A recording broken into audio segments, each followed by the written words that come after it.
coming and participating. I'm a product of two Scots immigrants that came to this country in 1922. My father was in World War I in the British Army for 3 years. He survived.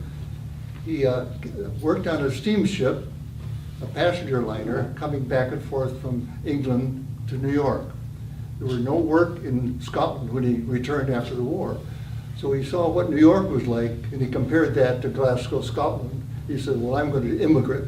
So he immigrated to this country, worked a year, saved money, and sent the money home to his girlfriend. She came out, they got married, and the girlfriend became my mother. I was born in 1924 in Stamford, Connecticut. All of my father's relatives came from Scotland. They moved to Canada, Niagara Falls, Canada. So we moved to Buffalo to be near them because they like to be near one another. They always referred to Scotland as home. As long as they lived in this country, Scotland was always home.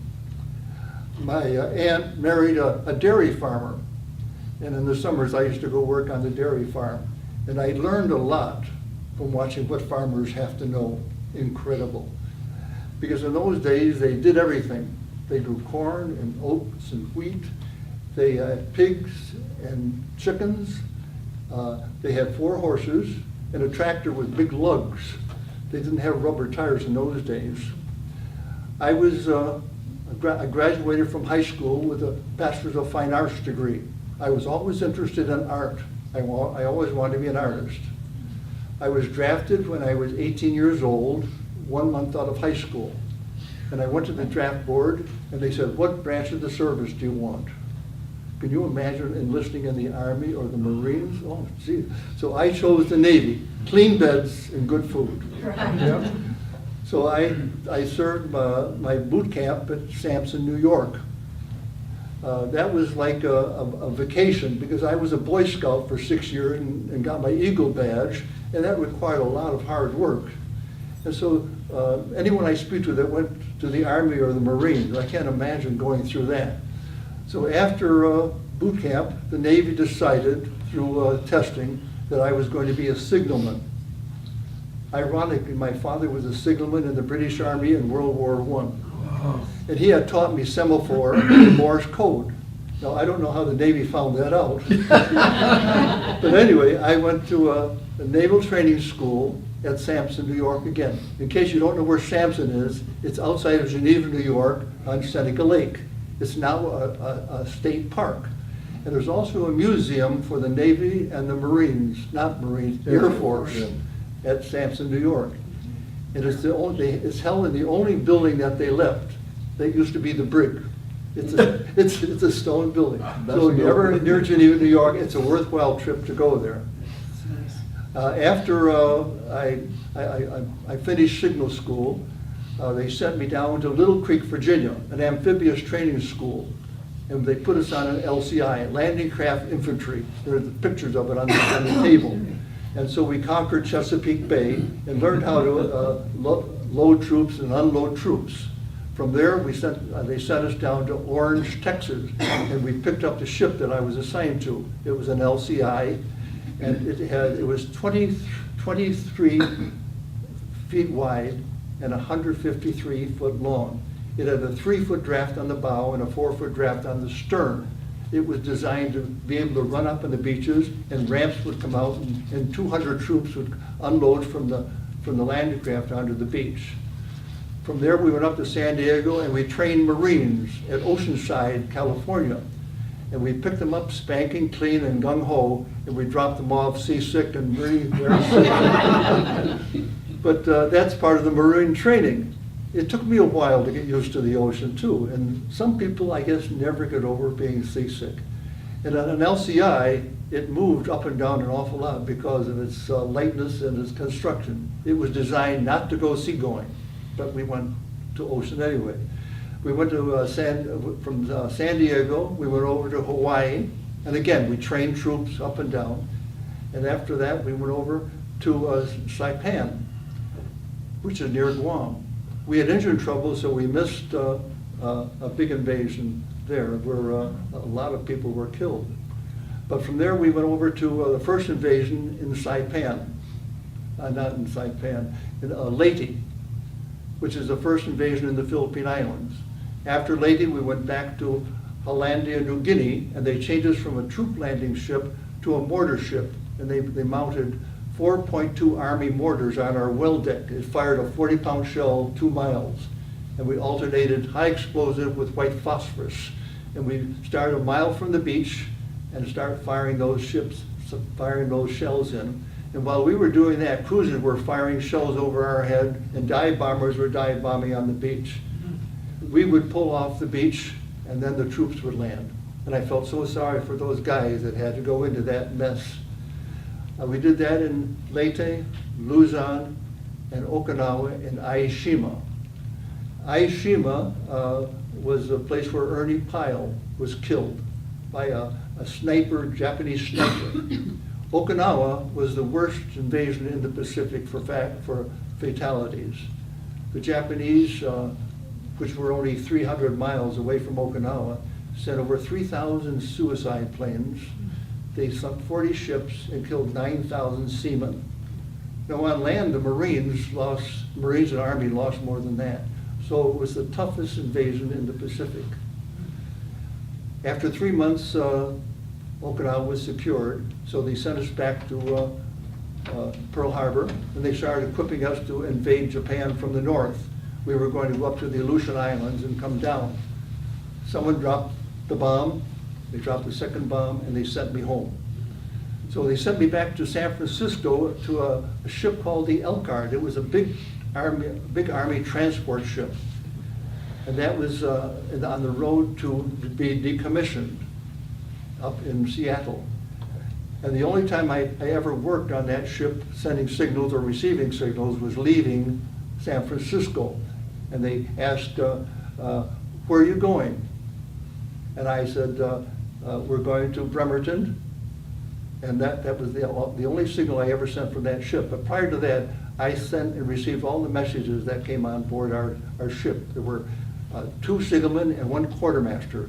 And we're the people who told the captain what was happening, because he couldn't read Morse code. But one of those things you never forget, Morse code or semaphore. So I had a good rating. I was always on topside. I never had to go down the engine room. And in the invasion of Luzon, the Japanese had hit a lot of suicide boats in little alcoves and places where they could hide them. And at night, they would come out with a loaded ship with all kinds of explosives on the bow and run into the side of a ship and sink the ship. Our sister ship was sunk one night that way, and I lost a lot of my good friends. We were lucky. They missed us. At Okinawa, 4 planes dove on us. We shot 2 down, but the other 2, because we're small, missed us. But psychologically, it was sort of a nervous time. And you never get over it. I volunteer in art therapy at the VA hospital, and I see poor guys there. They just will never get over it. Dan? Wow, I gotta follow that. Mine is gonna be short and simple. He's much older than I am. Yeah, I'm 91 years old. I'm 89, so I'm just a kid. I graduated from high school in 1944 in Schenectady, New York, and they were just invading Normandy in June. So it was a question of, what do you do, enlist or get drafted? So needless to say, I enlisted in the Navy and went on to Sampson, pretty much followed him. And from the Sampson, we went down to Little Creek, Virginia, because at that time, they were building landing ships by the thousands, getting ready for the invasion of Japan. Most of the time we spent in Little Creek was, like he said, going up and down Chesapeake Bay, training. And from Chesapeake Bay, we went to Brown Shipyards in Houston, Texas, and they were putting men through Sampson and these other naval bases so quick that they couldn't build the ships fast enough. So we waited. What are they called? Rosie the Riveters. They were building all these ships down there.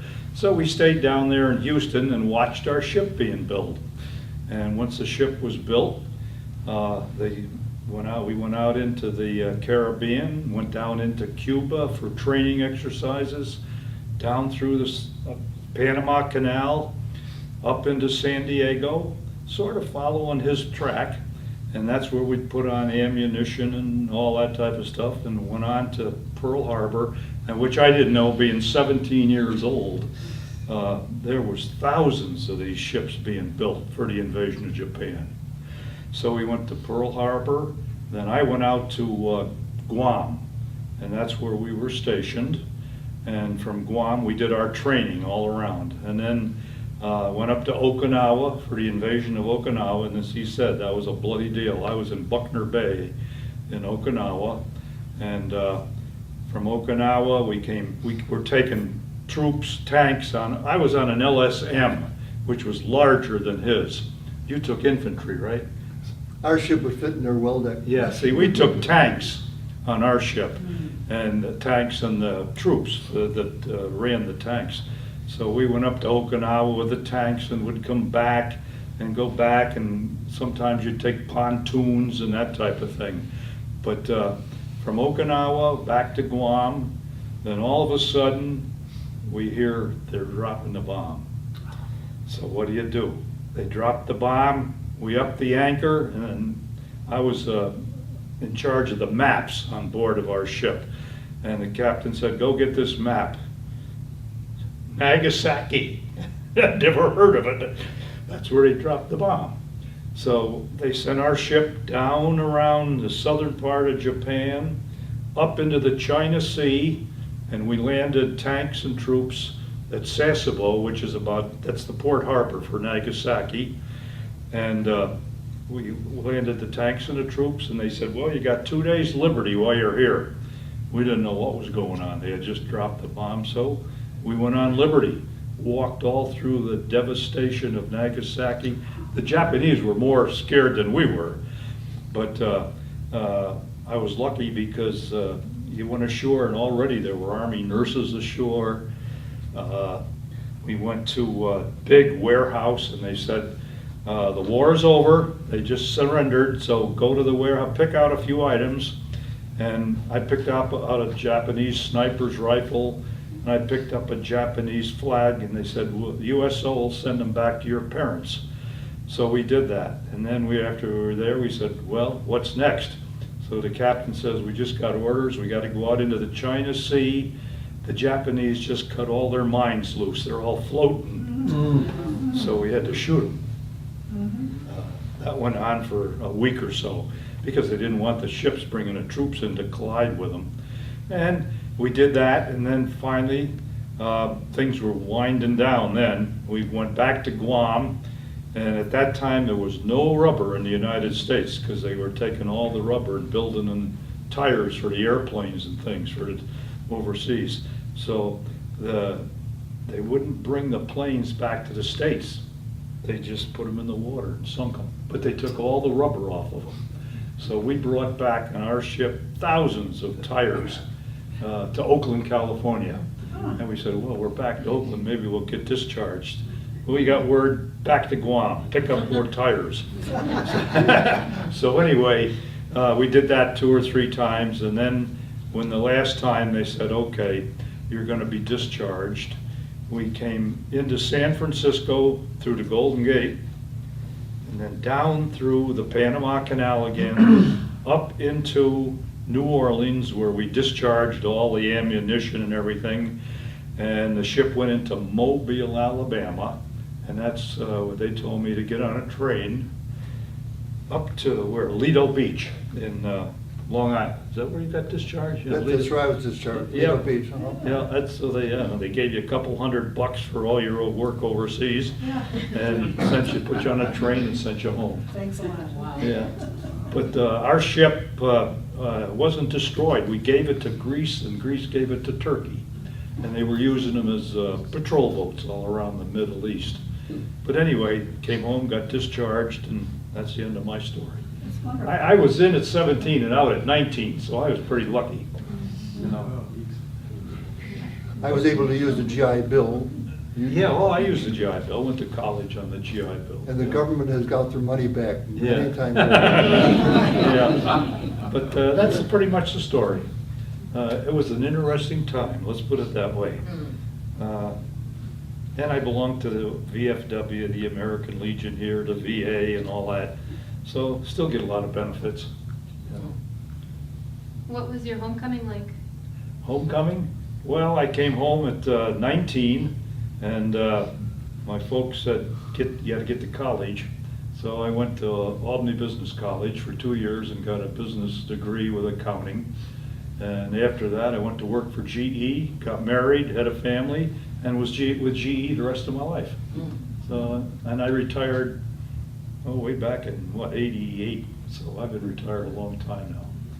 But that's the story, you know, very interesting. The government, with the GI Bill, sent me to 5 years of college. I got my bachelor's and my master's degree. You need a master's to be a teacher. I became an art teacher. I taught at Janesville DeWitt for 34 years. I'm still teaching. I teach at Manoa Park, and I also teach at the VA hospital. And that's what keeps me going, art and work. This VA hospital is one of the best ones in the country. Yeah, it is.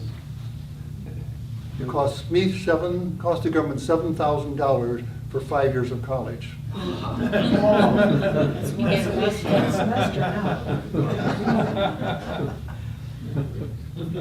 But I always felt we were lucky. We got in at the tail end of the, Lucky to survive. you know, we were in at the tail end.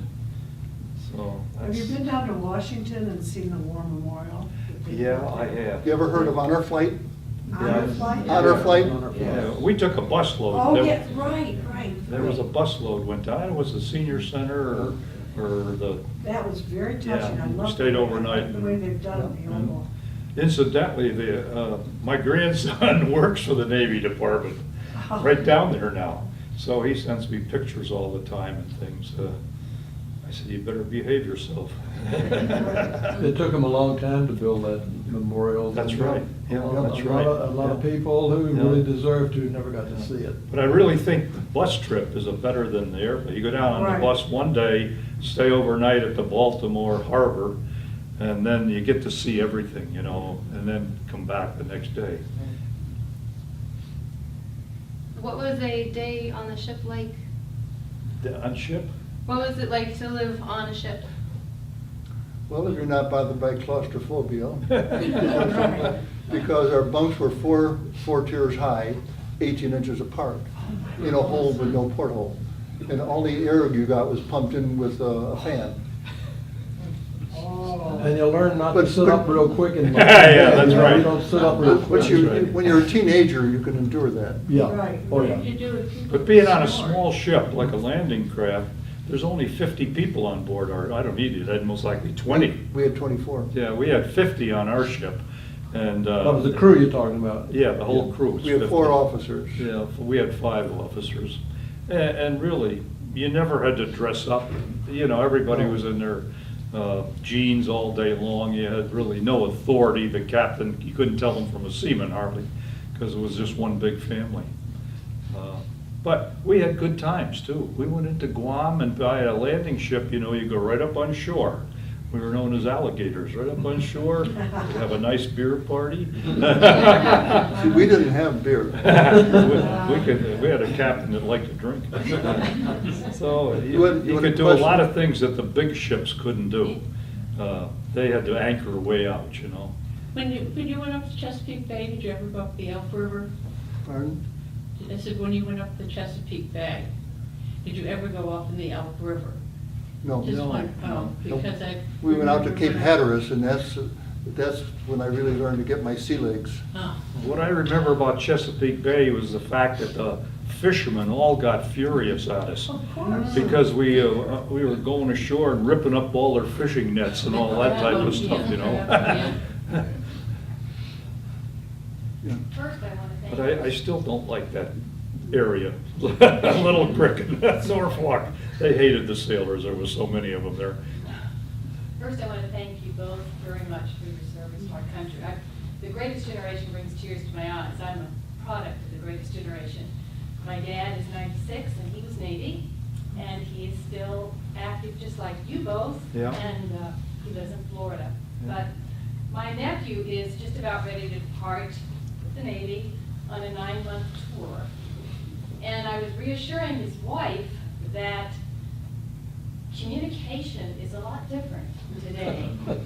How did you communicate with home? When did you How did we have a communicate chance with to the talk? home, with home? We had these little, what were those little letters we had to send? Email. V-mail, a little V-mail letter V-mail. type of thing? No, we didn't have email. I wrote letters home, and my mother wrote back to me every letter that I wrote. She wrote me a letter. And all of her letters had underlining under different words and different phrases, and I couldn't figure it out in the beginning until I figured my mother is teaching me how to spell and use the correct grammar. Oh. Because born in Scotland, that's very important, Right. English and grammar. No, interesting She was thing. teaching me even away from home. Just a little interesting feature. When we landed at Okinawa in Buckner Bay, the Seabees were unloading our ship. I don't know what we had on, tanks or something. And I looked at the CB and I said, "Do you by any chance know this fellow's name?" Well, my best friend that I grew up with down in Albany. They said, "Yeah, he's right up there making an airport." They're doing airports. So I got a Jeep and we went up there. And geez, I said, "Is there anybody here from Albany, New York?" He just about fainted, you know. One of my best friends. Incredible. Can I ask also with My just- brother Bob was born here in Manlius in 1923, and he enlisted in the Navy out of high school. He had graduated, and he went into the Navy to cite Sampson. But the trouble is, he went down to Norfolk and trained to be a medical corpsman. Well, the medical corpsman furnished the Marines with their Marines part of the Navy. yes, and he went into Saipan, and I don't know if when you went into Saipan, you carried Marines or Army. When we were in Saipan, we were there getting supplies, and the Marines were still up in the hills hunting the Japanese. You weren't there on the invasion when you landed on the beach. I was in Saipan in 1944. Oh, okay. Well, he was in the invasion of Saipan. Yeah.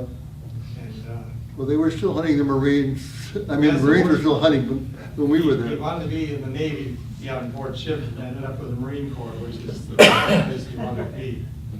A similar story to Don's.